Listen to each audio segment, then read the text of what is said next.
Hello everyone, it's Connor again. Just got back from rock climbing. I can say that after 8 months-ish, I have some pretty wicked calluses. I don't think you can see it on the camera.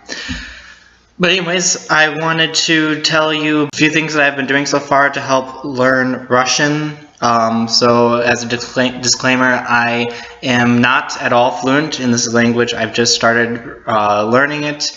And so normally with a language, you would just go online and you would check out the most used phrases or like readings as your first thing. But I've decided to do something different with Russian because of its alphabet, and they use the Cyrillic alphabet, which is not like our alphabet pretty much. Well, I mean, except for a few letters that are the same, it's very different. And so what I've been doing is just instead of learning phrases, I've been going online to like a Russian news website and just start reading, or first learn the sounds of the letters and then just barrel your way through the page, try and pronounce the words. And I mean, it's gonna be really hard for me. I'd take minutes just to read maybe a few sentences. And yeah, so whenever you have free time, you should just do that. I mean, when you're mumbling it really slow, it'll sound like you're summoning some demons, but these will be nice demons, so do it.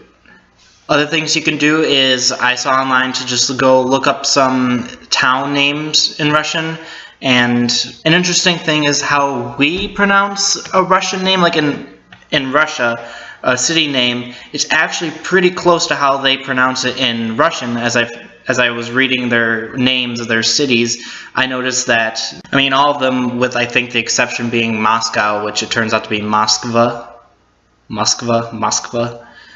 They're all pretty much how we would pronounce them in English, but they're just spelled in their Russian letters. So once you say it slowly, when you say it again to yourself, you're like, oh yeah, I've heard of that. If you have, I mean, there are a bunch of cities that you probably haven't heard of in Russia, but yeah, so that was pretty interesting. I found out. So as you'll do this, you'll start recognizing words, and the words that I've been recognizing, those are the ones that I'll just pop into like a translator, and then I'll find out what the English equivalent is, and so that helps me learn that word a lot better than just learning phrases that, I mean, will eventually, or used to in other languages, would help me out, but now since there's this new alphabet, would probably slow me down than if I just learned the words that are most familiar with me, or most familiar when I'm reading them. So I mean, it's something new that I've been doing.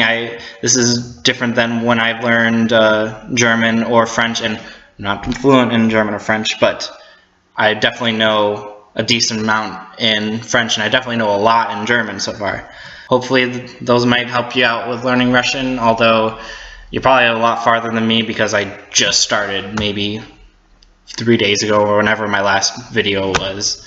So thanks for watching this video, and I'll post another one. It's probably going to be either German or Russian. I haven't posted German in a while. Yeah, I'll try that.